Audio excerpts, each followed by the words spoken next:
Hola, bienvenidos a la tercera clase de Psicología del Desarrollo. Hoy vamos a estar hablando del desarrollo social durante la infancia, presente en el capítulo 10 del libro Psicología del Desarrollo de Delval y Madruga.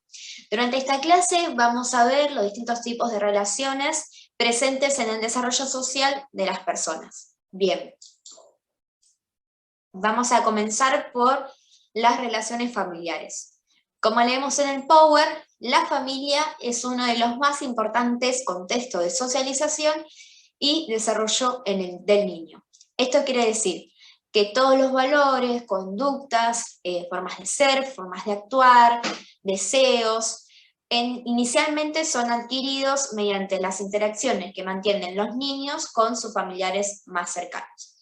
Es decir, que los padres van a enseñar y transmitir los conceptos sociales y normas de educación que creen más pertinentes para la adaptación del niño al mundo social. Bien, estas relaciones familiares se deben analizar como un todo. Esto quiere decir que no solo debemos tener en cuenta la influencia que tienen las relaciones familiares sobre los niños, sino que también debemos tener en cuenta la influencia que ejercen los niños hacia sus padres y también todos los entornos que rodean al contexto familiar, como puede ser el colegio, el trabajo de los padres u otras instituciones a la cual asista esa familia. Bien, Baum-Reed sostiene que existen dos dimensiones denominadas control paterno y receptividad. En función de cómo se combinen estas dos dimensiones es como va a dar resultado el estilo de crianza de los padres hacia sus hijos. Por control paterno entendemos lo restrictivo que pueden ser los padres, es decir, hay padres que son más controladores y limitan la libertad de sus hijos e imponen normas que los mismos deben cumplir. Y por receptividad entendemos el apoyo emocional que los niños reciben por parte de sus padres. Por eso también esta dimensión se la puede denominar afectividad. Entonces, hay padres que son más afectuosos y no sostienen las críticas hacia sus hijos, tampoco hay castigos y se suelen mostrar bastante cariñosos. Bien, en función de cómo se combinen estas dos dimensiones, dijimos que iba a depender el estilo de crianza de los padres. Entonces, un control parental alto con una afectividad parental alta daría como resultado padres democráticos. Un control parental bajo con una afectividad parental alta daría como resultado padres permisivos. Un control parental alto con una afectividad parental alta daría como resultado baja, daría como resultado padres autoritarios. Y un control parental bajo y una afectividad parental baja daría como resultado padres indiferentes. Bien, ahora vamos a hablar un poco de los distintos tipos de padres. Los padres democráticos, como dijimos, es una combinación de un alto grado de control paternal y afectividad. Entonces, son padres que suelen limitar la conducta de sus hijos, pero siempre hay un porqué y hay un razonamiento acerca de esas reglas. Suelen escuchar las opiniones y las objeciones que tienen sus hijos y son tolerables si esas objeciones son coherentes. Por otro lado, tenemos a los padres autoritarios, donde prevalece la autoridad y la exigencia. Es decir, acá importa la disciplina, son padres muy rigurosos, son poco afectuosos, que suelen imponer su punto de vista sin importar cómo los hijos se sientan emocionalmente. Son padres donde quieren prevalecer ese pensamiento predominante que les permite tener el control de la situación. Por otro lado, tenemos a los padres permisivos, que sería el polo opuesto a los padres autoritarios, donde casi no hay reglas, es decir, no hay horario de llegada, no hay horario para comer, no hay horario para dormir, y suelen mostrarse bastante afectuosos. Por último, tenemos a los padres indiferentes, que acá no hay ni control parental, ni afectividad. Esto puede desatar que sean hijos que son maltratados o que quieren huir de esos hogares porque son niños que suelen ser muy descuidados. Bueno, existen efectos de estos distintos estilos de crianza de los padres hacia sus hijos que estuvimos describiendo anteriormente. Entonces, los hijos de los padres democráticos suelen ser niños con gran autoestima, como leemos en el Power, con alta competencia social y un óptimo rendimiento escolar. Los hijos de padres que suelen ser autoritarios son niños dependientes que no son capaces de crear sus propios criterios, porque siempre se les impuso un punto de vista, entonces no son capaces de formar sus propios pensamientos, sus propias opiniones. Los hijos de padres permisivos, por un lado, pueden ser agresivos, rebeldes, impulsivos y poco sociales, o por otro lado pueden ser activos, extrovertidos y creativos. Generalmente estos padres no favorecen mucho a la crianza de sus hijos porque ellos deben descubrir que en la sociedad hay límites, hay normas y que no siempre se les va a poder satisfacer sus demandas. Por eso los perjudican. Y por último tenemos a los hijos de los padres indiferentes, que es uno de los peores efectos de los estilos de crianza porque suelen ser niños que son maltratados o marginados. Bien, para estudiar la incidencia que tienen los padres en las relaciones entre sus hijos, se establecieron dos hipótesis, una que se denomina de compensación de hermanos y la otra que se denomina hipótesis de hostilidad por el favoritismo de los padres.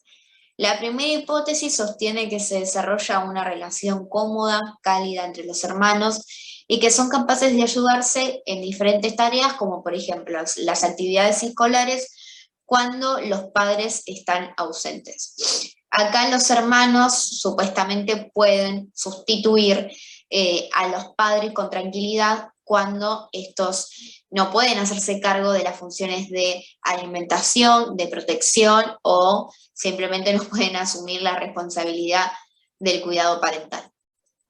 Por otro lado, tenemos la segunda hipótesis que se genera cuando los padres tienen un hijo favorito y esto genera hostilidad entre los hermanos porque uno es tratado peor que el otro. Pero sin embargo, igualmente los padres no son lo único que pueden influir en la relación que se lleva a cabo entre hermanos, sino que también existen otros factores como lo son el género y la diferencia de edad entre los hermanos.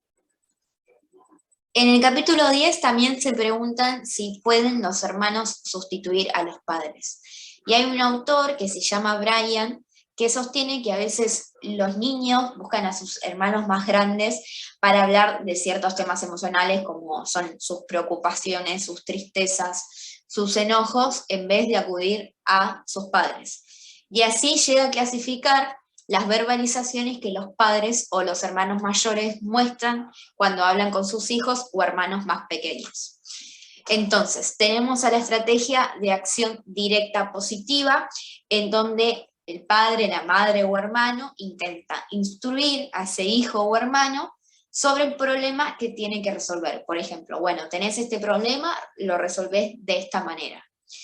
Después tenemos a la estrategia de acción directa negativa, que se centran fundamentalmente en la conducta negativa del niño, es decir, en lo que no tiene que hacer. Por ejemplo, no te compres tal golosina o tal juguete si después no vas a tener plata. Después tenemos a las respuestas expresivas positivas, que se centran en los sentimientos del niño y los aceptan, es decir, validan esas emociones. Por ejemplo, supongamos que a ese niño le fue mal en una prueba o en un examen y se siente triste, entonces los padres o hermanos más grandes validan esa emoción y lo sostienen y lo contienen. Después tenemos a las respuestas expresivas negativas que cuestionan los sentimientos del niño y no los invalidan. Sería el polo opuesto a lo anterior. Por ejemplo, si ese niño se siente mal porque desaprobó el examen, no validan esa emoción y le dicen, por ejemplo, no te sientas así o no tenés por qué sentirte triste, por ejemplo. Y después tenemos las respuestas cognitivas positivas que intentan cambiar el pensamiento del niño dando una interpretación positiva del problema a resolver. Por ejemplo, remarcan esto de yo siempre te ayudo cuando tenés algún problema, etc. Y por último tenemos a las respuestas cognitivas Negativas, que es una situación cuando el padre, madre o hermano se centra en la interpretación negativa de los hechos o justifican por qué no responden a las necesidades del niño.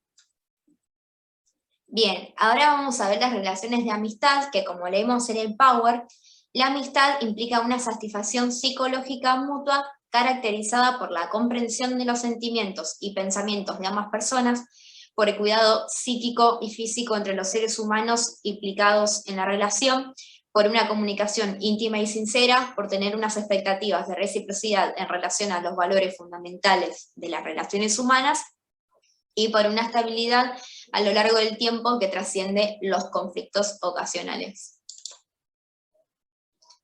Bien, a lo largo de nuestras etapas, la amistad adquiere distintas características que vamos a ir describiendo. En primer lugar, tenemos a la primera infancia, que tiene lugar desde que nacemos hasta aproximadamente los 2 años. No se puede hablar de amistad propiamente dicha en esta etapa, pero sí diferentes estudios demostraron que los niños prefieren mantener intercambios con personas que son conocidas y con los que establecieron una buena relación.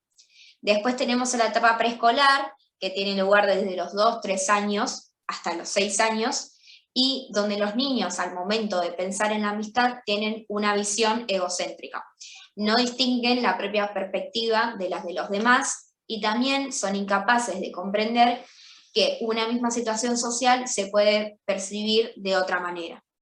Se caracteriza esta amistad por encuentros inestables, donde la ruptura es fácil, y donde generalmente los amigos son los que viven cerca del niño o con los que juega diariamente.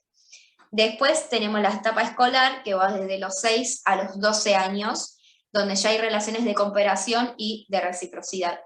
La mayor diferencia es que ya los niños no están centrados en su pensamiento y sentimiento, sino que ya desarrollaron esa capacidad de empatía de poder entender al otro, sus intenciones, sus emociones y sus necesidades. A esta edad las duraciones de las relaciones suelen ser más largas y más estables si se establecieron un buen vínculo. Ahora vamos a hablar de la violencia escolar. Como dice el Power, la agresividad o violencia infantil se produce en varios contextos diferentes, en la familia, con los amigos o en el entorno escolar. En este último caso nos hallamos ante el acoso escolar o bullying. Existen distintos factores que inciden en la aparición de la agresividad en la infancia. Por un lado tenemos los factores ambientales, en los cuales podemos destacar el entorno familiar, donde se pueden producir situaciones violentas o agresivas que hacen que los niños naturalicen esas conductas y las puedan llegar a reproducir.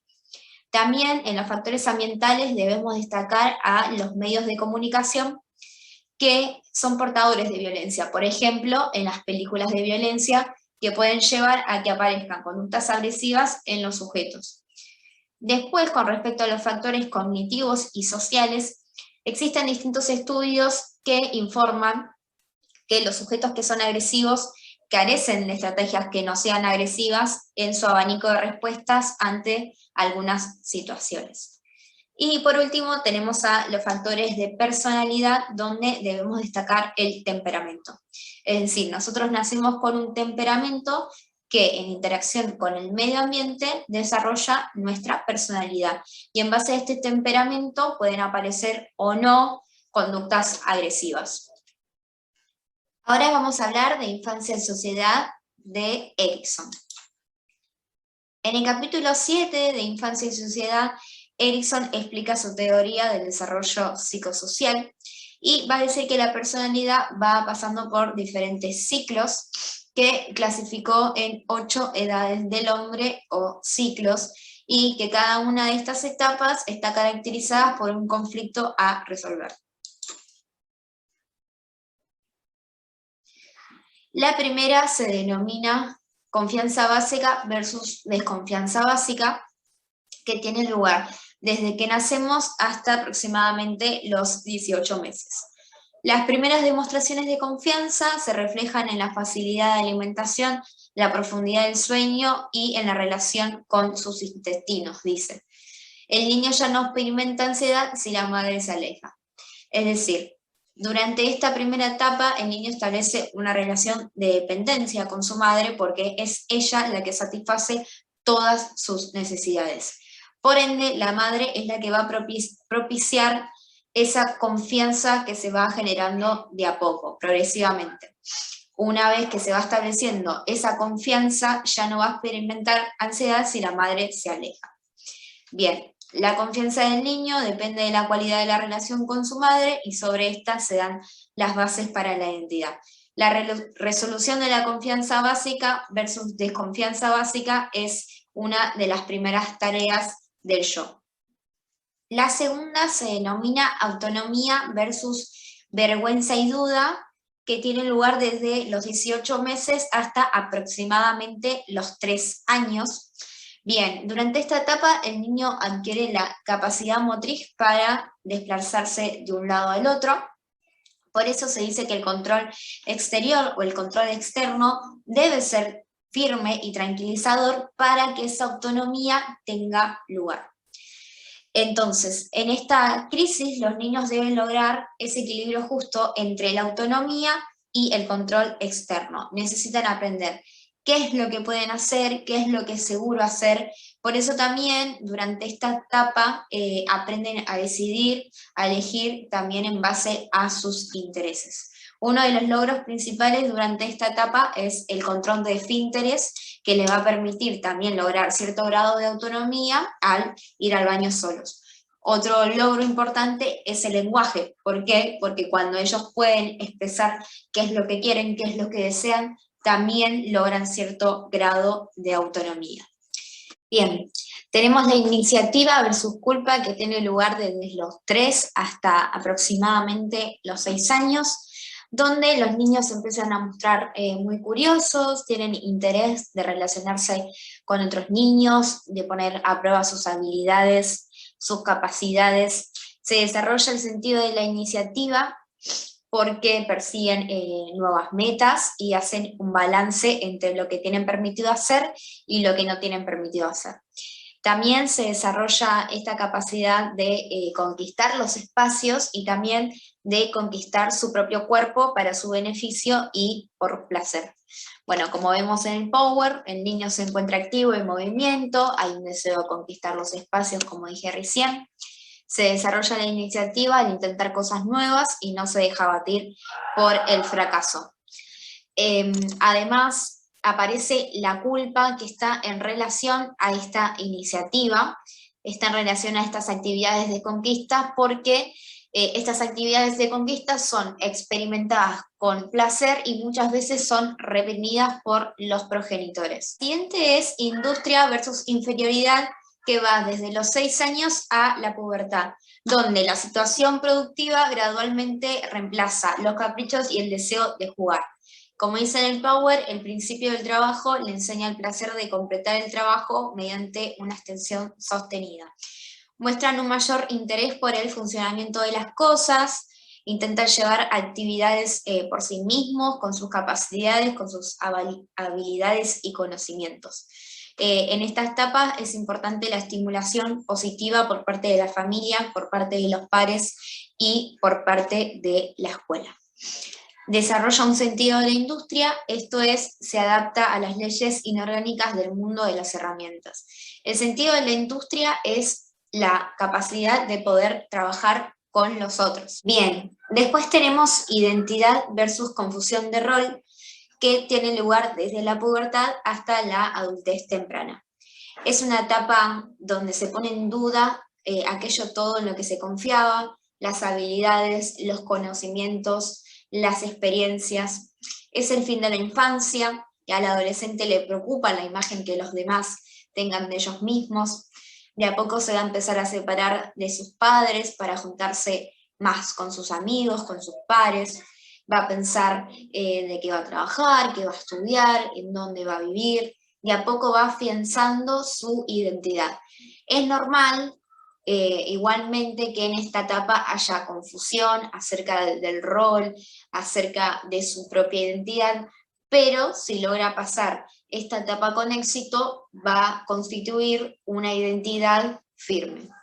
Bien, tenemos intimidad versus aislamiento que tienen lugar en la temprana edad adulta, donde empieza la verdadera reciprocidad sexual, el dar y recibir tanto a nivel físico como emocional, el apoyo, el amor, la confianza y todos esos sentimientos que están asociados a una relación adulta sana.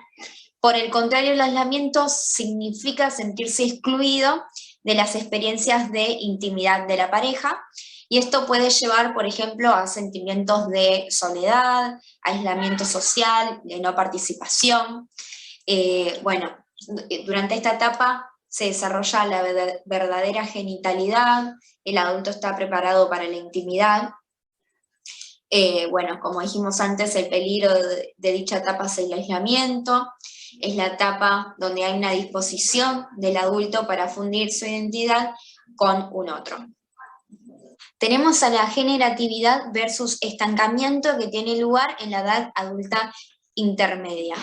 La generatividad es la preocupación de la persona por guiar a las nuevas generaciones, ¿no? La persona necesita sentirse necesitada, útil, y el estancamiento sería cuando la persona no se siente útil, se siente estancada, siente que no puede hacer nada.